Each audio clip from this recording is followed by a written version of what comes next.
초대교회는 다락방에서 시작했습니다. 120명의 제자와 성도들이 기도하는 가운데 성령 강림을 경험하면서 이제 시작이 됐습니다. 초대교회는 뜨거운 사랑의 공동체를 만들었습니다. 서로 사랑하라는 예수님의 말씀에 순종했기 때문입니다. 초대교회는 복음 전파의 사명을 잘 감당했습니다. 십자가에 못 박혔다 죽으시고 사흘 만에 부활하신 예수님이 그리스도다, 이렇게 전파했습니다. 단기간 내에 엄청난 부흥을 이루었습니다. 그리고 혹독한 박해를 받았습니다. 십자가에 못 박혀 달려 돌아가셨다가 사흘 만에 부활하신 예수님을 전했다는 그 이유만으로 엄청난 박해를 받은 것입니다. 그럼에도 불구하고 초대교회는 이 박해를 넘어서서 많은 사람들을 회심시켰고 복음의 지역을 확장해 갔습니다. 그래서 조직을 갖추기 시작했고 성장을 했습니다. 나름대로 이제 어떤 종교의 큰 형태를 갖췄고요. 조직화된 교회를 이루게 된 것이고, 각 지역마다 또 교회들이 설립되면서 어떤 큰 거대 조직으로 성장을 한 것입니다. 나름대로 이제 큰 세를 이루면서 우리 교회의 상징이 될 만한 무언가를 하나 정했으면 좋겠다라는 그런 생각들을 가졌습니다. 그럼 예수님의 일대기를 한번 쭉 더듬어 보면서 우리 교회의 상징이 될 만한 것들을 한번 찾아보자, 그런 논의들이 있었죠. 그래서 그 말구유, 예수님 태어나셨던 그 어린 아기 예수가 누우셨던 말구유도 후보가 됐고요. 목수일을 하셨으니까 많은 세월을 공생에 나서기 전에 목수일을 하셨으니까 목수 연장도 후보군에 올랐고요. 그 다음에 예수님께서 올라서 가르치셨고 또 갈릴리 바다를 늘 왕래하셨던 배도 하나의 좋은 후보군으로 떠올랐습니다. 제자들의 발을 씻기실 때 허리에 두르셨던 수건도 이것도 우리의 상징이 될 수 있겠다라고 후보에 올라왔고요. 중요한 빈무덤, 부활하셨다 예수님, 그 빈무덤도 어떤 상징의 후보로 거론이 됐습니다. 그 예수님 지금 어디 계시냐? 승천하셔서 하나님 보좌 우편에 앉아 계시다. 원래 보좌를 버리시고 이 땅에 오셨기 때문에 이 하늘 보좌가 우리의 상징이 되면 어떻겠느냐, 여러 가지 후보들이 거론이 됐습니다. 그런데 하나도 채택되지 않았습니다. 그리고 나서 이제 박해를 받던 시절에 그들이 중요하게 생각했던 상징이 하나 있습니다. 그것은 바로 물고기였습니다. 물고기. 서로 만났을 때 땅바닥에다가 이렇게 물고기를 그리면 이 사람 예수 믿는 사람이다. 그리고 이제 물고기, 익수수 이렇게 이야기를 하면 이 사람은 물고기다. 아니 어떤 문양을 가지고 있으면 그리스도인이다. 서로 이게 암호로 정해놨던 그런 것입니다. 저 익수수라는 헬라어가 물고기라는 뜻입니다. 그런데 그 첫 단어들을 쭉 다른 문장으로 만들 수 있기 때문에 그렇습니다. 예수 그리스도 하나님의 아들 구세주, 이것이 그 첫 글자를 딴 5문장을 만들 수가 있는 것입니다.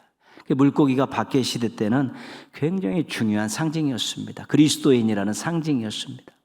근데 이 물고기도, 이렇게 중요하게 사용된 물고기도 교회의 상징이 되지는 못했습니다. 탈락했습니다. 한 가지 남았는데 십자가입니다. 십자가. 이 십자가는 야만인들이 사용하던 처형 방식이었습니다. 형구였습니다.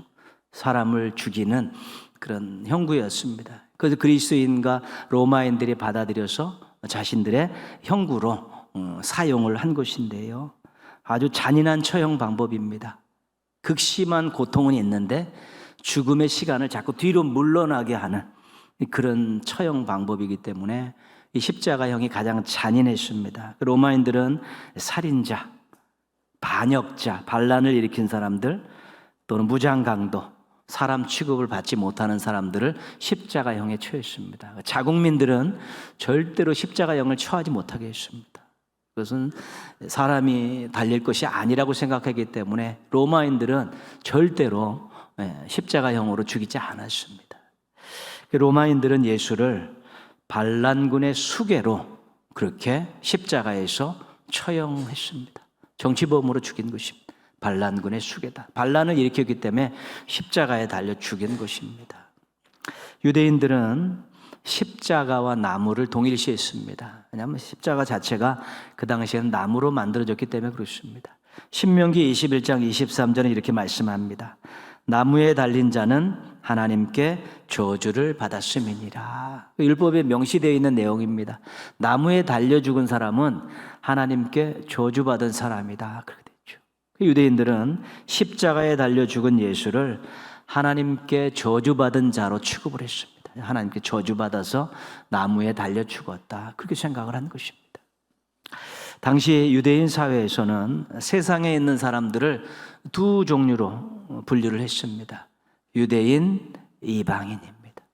유대인들은 하나님의 택함을 받은 사람들, 이방인들은 택함을 받지 않은 사람들이죠. 유대인들의 입장에서 이방인들은 전부 무지랭이들입니다.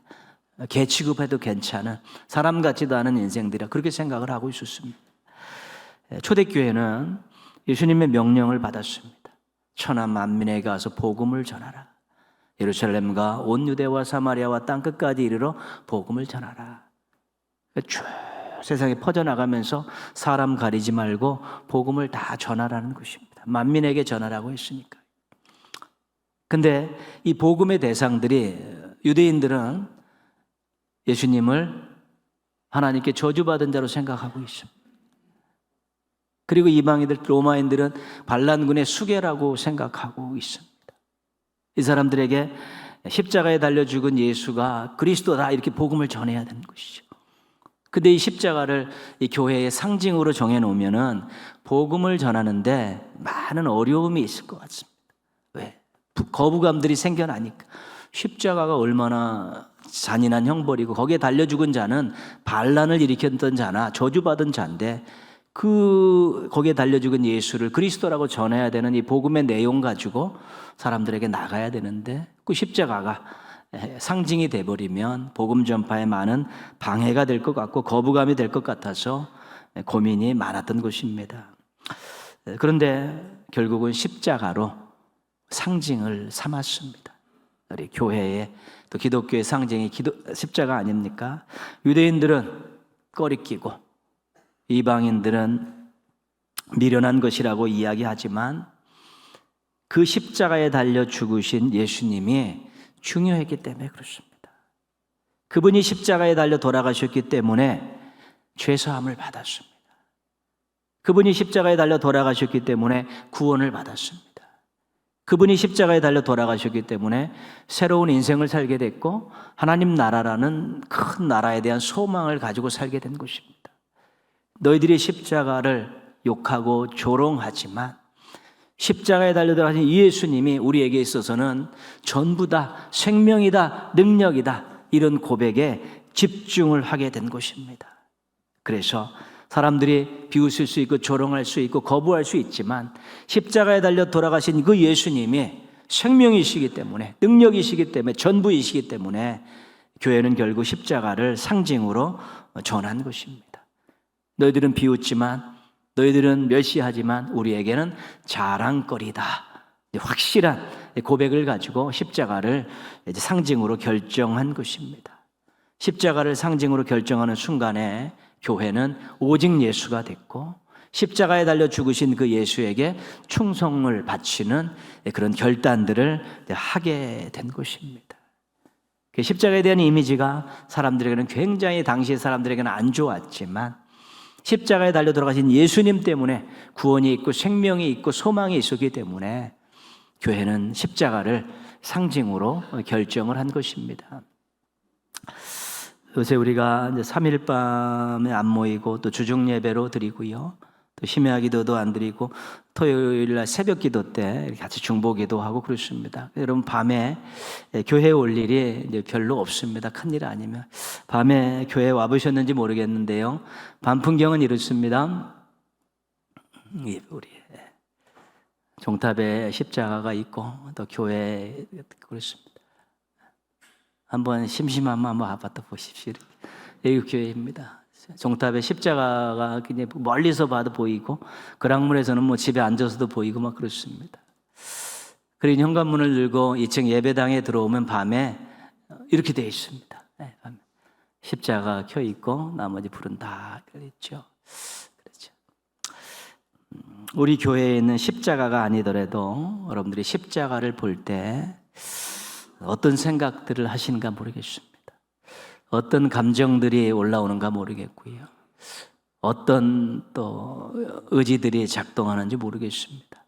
십자가를 보는 여러분들의 마음이 어떤 것인가 궁금합니다. 우리가 옛날에 예수님 처음 믿었을 때 십자가 생각만 해도 바라보기만 해도 누가 말만 해도 눈물이 그렁그렁 했었던 그런 때도 있었고요. 그 십자가 너무 사무쳐가지고 기도하지 않을 수 없었던, 찬양 드리지 않을 수 없었던 그런 때도 있었는데 요즘에 여러분들 십자가를 바라보는 여러분들의 마음은 어떤지 모르겠습니다. 두 가지만 권면드리는데요. 십자가를 보면서 인정하셨으면 좋겠습니다. 뭘 인정하냐면 저 십자가는 내가 매달려야 했었던 자리다. 죄인인 내가 마지막에 있어야 했던 자리다. 이렇게 한번 인정을 하면 좋겠습니다. 형벌의 자리, 심판의 자리가 원래 내 자리였다. 우리 자신의 자리였다라고 인정을 하는 것이 굉장히 중요한 일입니다. 그리고 십자가를 보면서 감사했으면 좋겠습니다. 저 자리에 매달리지 않게 해주셔서 감사합니다. 저 자리와 영원히 상관없게 해주셔서 감사합니다. 고통의 자리, 멸망의 자리에서 내려오게 해주셔서 감사하다고 이렇게 한번 고백했으면 좋다는 것입니다. 십자가를 보면서 내 자리였었는데 인정하고 저 자리에 있지 않게 해주고 내려주셔서 감사합니다 라고 이렇게 감사할 수 있으면 오직 예수를 할 수 있는 것입니다. 오직 예수를 할 수 있습니다. 그리고 십자가를 보면서 인정하고 또 감사하게 되면 우리 주님께 죄송하고 또 감사하고 이제는 지금 주 뜻대로 한번 열심히 살겠습니다라는 그런 마음들을 품을 수 있게 되는 것입니다.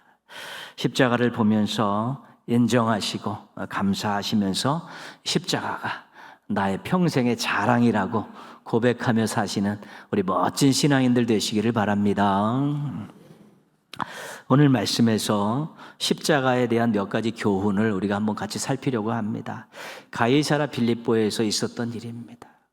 거의 이제 공생애가 2년 이상 지냈던 그러한 때입니다. 예수님께서 제자들에게 사람들이 또 제자들이 당신을 어떻게 생각하시는가 궁금해서 물어보셨습니다. 사람들이 나를 뭐라 그러디? 너희들은 나를 뭐라 그러냐? 이거 묻고 궁금하셔서 물으셨습니다. 근데 베드로가 그리스도이십니다. 대답했죠. 예수님께서 맞는데 어디 가서 아직까지는 그런 얘기 하지 마라. 그러면서 31절 말씀을 하셨습니다. 31절 보시면 인자가 많은 고난을 받고 장로들과 대제사장들과 서기관들에게 버림받아 죽임을 당하고 사흘 만에 살아나야 할 것을 비로소 그들에게 가르치시니. 비로소는 예수님을 그리스도로 고백하는 것을 확인하시고 이런 뜻입니다. 그러니까 어떤 자격이나 기준이 갖추어졌기 때문에 말씀하시는 것을 소화할 수 있다고 판단하셨기 때문에 말씀하셨다는 것입니다. 근데 예수님께서 말씀하신 내용에 이 빨간 글씨요, 고난을 받고 버림받아 죽임을 당하고 힘들고 어렵고 비참한 상황들을 표현하는 단어를 쓰고 있습니다. 저게 누가 당한다고요? 인자가 인자. 인자가 누굽니까? 예수님이십니다. 내가 많은 고난을 받고 버림받고 죽임을 당할 거다. 그렇게 제자들에게 말씀하신 것입니다. 예수님을 그리스도로 고백하는 사람들에게만 십자가를 이야기할 수 있습니다.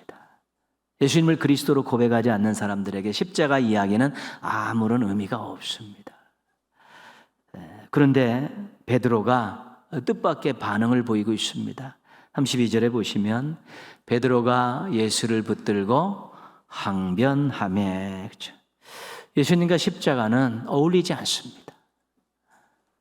예수님과 십자가는 무관해야 됩니다. 그렇게 지금 항변을 하고 있는 것입니다. 예수님께서는 고난의 그리스도를 이야기하고 계신데 베드로는 영광의 그리스도를 말하고 있는 것입니다. 예수님이 틀리셨습니다. 착각하셨습니다. 베드로의 신앙을 너무 과대평가하셨습니다. 그리스도라는 고백을 했기 때문에 비로소 예수님께서 이제는 고난의 그리스도가 되실 것을 말씀하셨는데 베드로가 받아들이지를 못하고 있는 것입니다. 우리가 다른 사람의 신앙을 함부로 판단하지 말아야 됩니다. 왜냐하면 그 신앙의 저 깊은 곳에 어떤 뿌리가 있고 어떤 중심이 있는지 모르기 때문에 그렇습니다. 그냥 본대로 받아들이시고 격려하고 기도하시면 좋습니다. 신앙 열심히 잘할 것 같은데 나중에 보니까 어려움이 오니까 휙 넘어지는 분도 있고요. 내가 볼 땐 시원치 않은 신앙인 같은데 정말 어렵고 힘든 일이 있는데 굳건하게 버텨내는 분도 있는 것입니다. 그렇죠? 스스로 막 어렵고 있는 일에 팔을 걷어붙이고 나서는 분이 있는데 뜻하지 않게 어떤 분은 대수에 숨고 안 보이는 대로 뒤로 자꾸 물러나는 그런 분도 있는 것입니다. 신앙에 대해서는 사람들이 쉽게 함부로 판단하기가 어려운 것입니다. 예수님도 베드로를 믿고 비로소 고난의 그리스도를 말했는데 베드로는 영광의 그리스도를 생각하고 있었던 것이죠. 예수님께서 아주 심한 표현을 쓰시면서 베드로의 믿음에 회초리를 대셨습니다. 33절 보시면 사탄아 내 뒤로 물러가라. 내가 하나님의 일을 생각하지 아니하고 도리어 사람의 일을 생각하는도다. 사탄은 하나님을 대적하는 세력이죠. 하나님의 일을 방해하는 세력이 사탄입니다. 그러니까 베드로에게 너 사탄이야 이렇게 이야기하는 것이 아니라 네가 지금 행동하는 이 일이 사탄이 하는 행동이야. 그 유혹에 넘어가서 지금 하고 있는 행동이야. 그 이야기를 하고 있는 것이죠. 왜 하나님의 일을 생각하지 않고 사람의 일을 먼저 생각하느냐. 하나님의 일은 그리스도께서 십자가에 달려 돌아가심을 통해 인류를 구원하는 것입니다. 사람의 일은 고난받지 않으시고 바로 영광을 얻으시는 자리로 올라가는 것입니다. 베드로는 자기를 먼저 생각했죠. 내가 예수님을 잘 믿고 따라가면 영광의 그리스도와 함께 영광받는 자리에 오를 거라는 그런 사람의 생각을 가지고 있는데 하나님은 고난의 그리스도를 통해서 영광의 그리스도로 나아가는 것을 생각하고 계셨기 때문에 이게 차이가 난 것입니다. 베드로의 이런 신앙을 우리가 지름길 신앙이다 그렇게 이야기합니다. 지름길 신앙. 고난이라는 정거장을 빼놓고 영광이라는 종착지로 바로 직행해 버리는 것입니다. 예수님을 그리스도로 믿는 순간에 십자가를 생각할 수 있어야 되는 것입니다. 그 십자가 때문에 본인이 어떤 혜택을 입었는가를 생각하고 예수님이 주셨던 그 십자가를 생각하며 자신도 그 뒤를 따라가고 그 십자가를 져야 된다는 생각들을 해야 되는데 십자가를 생략하면 하나님의 뜻이 아니라 자신의 뜻을 따라 신앙생활을 하게 되고요. 십자가를 패스시켜버리면 자신의 이익을 위해서 하나님의 영광보다는 자신의 이익을 위해서 신앙생활할 확률이 굉장히 높아지는 것입니다. 그리스도인들에게 십자가 생략, 십자가 패스는 안 되는 일입니다. 그거를 거치지 않고 영광으로 나아갈 수 없습니다. 십자가 없는 부활 없듯이 고난 없는 영광이 없는 것입니다. 사탄이 하나님을 대적하고 하나님을 방해할 때 어떻게 합니까? 자꾸 복받은 것만 이야기하고 영광 받을 것만 이야기하고 사람들을 자꾸 그렇게 부추기는 것입니다. 그러면 십자가 생략, 십자가 패스하면서 너희들 자꾸 복받고 살 수 있다라고, 너희들 이렇게 영광을 누리며 살 수 있다라고 자꾸 부추기는 것 아니겠습니까? 그러다 보면 홀랑 넘어가 버리면 그 삶의, 그 신앙의 십자가가 사라지는 것입니다. 자기 영광을 구하라고, 자기 이익을 챙기라고 자꾸 옆에서 꼬드기는 것입니다. 홀딱 넘어가 버리면 하나님의 영광은 온데간데 없고 자기의 이득 챙김만 남아있는 앙상한 뼈만 남은 그런 신앙인의 모습을 갖출 수밖에 없는 것입니다. 우리가 십자가 생략, 십자가 패스 이런 생각은 꿈에도 하지 말아야 되는 것입니다. 고난의 그리스도를 따라가면서 영광의 그리스도의 자리에 함께 올라가는 것이지, 고난의 그리스도를 생략하고 고난의 그리스도를 패스하고 영광의 그리스도의 자리에 함께 설 수 없다는 것입니다. 그래서 꼭 신앙생활 하시면서 앞으로도 기억하십시오. 우리 신앙인들이 예수 그리스도를 구주로 고백하고 이제 하나님 나라를 향해서 가고 있는 이 순례의 길에서 내 인생의 십자가는 생략입니다, 십자가는 패스입니다라고 생각도 하지 말아야 되고 말하지 말아야 되는 것입니다. 당연한 필수 코스이고 또 그 속에도 엄청나게 많은 은혜와 사랑과 복을 누릴 수 있는 황금 어장과 같은 것들을 예비해 놓으셨기 때문에 그렇습니다. 십자가 없는 신앙생활 할 생각하지 마십시오. 십자가 패스시키고 주의 일을 할 생각하지 마십시오. 그것은 안 되는 일입니다. 그것은 전혀 열매를 거둘 수 없는 황당한 일이기 때문에 그렇습니다. 여러분의 인생에 십자가 생략, 십자가 패스라는 이런 구원은 절대로 생겨나지 않고 또 절대로 또 고개 들고 일어나지 않도록 잘 잘라버리시고 잘 제압하셔서 십자가 중심의 신앙, 또 십자가를 지고 십자가를 따라가는 그런 신앙생활 하시는 우리 건강한 신앙인들 되시기를 주님의 이름으로 부탁드리겠습니다. 예수님께서는 제자들에게 너희는 나를 누구라 하느냐 물으시면서 진짜 하고 싶은 말씀이 있으셨습니다. 그것이 34절 말씀, 같이 읽겠습니다. 누구든지 나를 따라오려거든 자기를 부인하고 자기 십자가를 지고 나를 따를 것이니라. 이 말씀을 하고 싶으셨습니다. 예수님을 그리스도로 고백하는 사람들에게 이 말씀을 하고 싶습니다. 예수님을 따라오기를 원하셨다는 것입니다. 우리가 예수님을 그리스도로 고백하는 것은 예수님을 그리스도로 믿는다는 것입니다.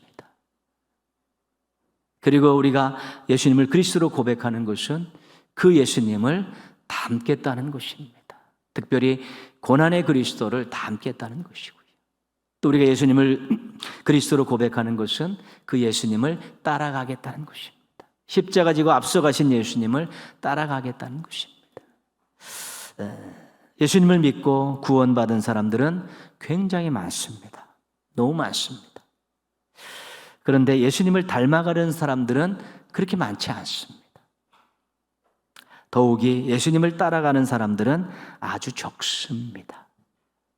예수님을 믿는 길이 넓은 길이라면 예수님을 따라가는 길은 좁은 길이기 때문에 그렇습니다. 근데 예수님을 따라가는 게 왜 힘듭니까? 왜 그렇습니까? 하나님의 일을 생각하지 않고 사람의 일을 생각하기 때문에 그렇습니다. 하나님의 일이 무엇인가, 하나님이 원하시는 것이 무엇인가 생각하는 것이 아니라 내가 편하고 내가 이익 얻는 방법이 무엇인가 이걸 먼저 생각하면 예수님 따라가기가 어렵습니다. 예수님 따라가다 보면 힘들고 어렵고 손해나는 일들이 있기 때문에 그런 것입니다. 따라는 가되 편법으로 따라가는 사람들이 있습니다. 자기 십자가를 지지 않고 예수님의 십자가를 지고 졸졸 따라가는 사람들입니다. 이런 신앙의 형태를 우리가 무임승차형이다 그렇게 이야기합니다. 무임승차. 말로는 화려합니다. 예수님 이야기하면서 자기를 돋보이게 하고요. 예수님 때문에 복받은 이야기들은 무진장 많이 쏟아놓습니다. 그런데 수고하고 희생할 생각이 없습니다. 그냥 예수님 십자가 붙들고 졸졸졸졸졸 따라가면서 거기서 필요한 것들만 얻겠다는 그런 신앙입니다. 자기 십자가에 바퀴를 달고 가는 사람들이 있습니다. 이런 사람들을 우리가 무사 안일형이라고 합니다. 아무런 일이 없는 걸 좋아합니다.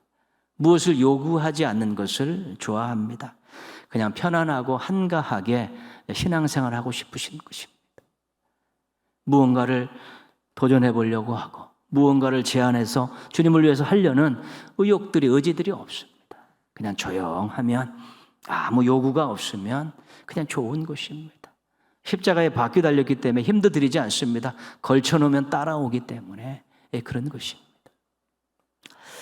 자기 십자가에 손잡이를 다는 사람들이 있습니다.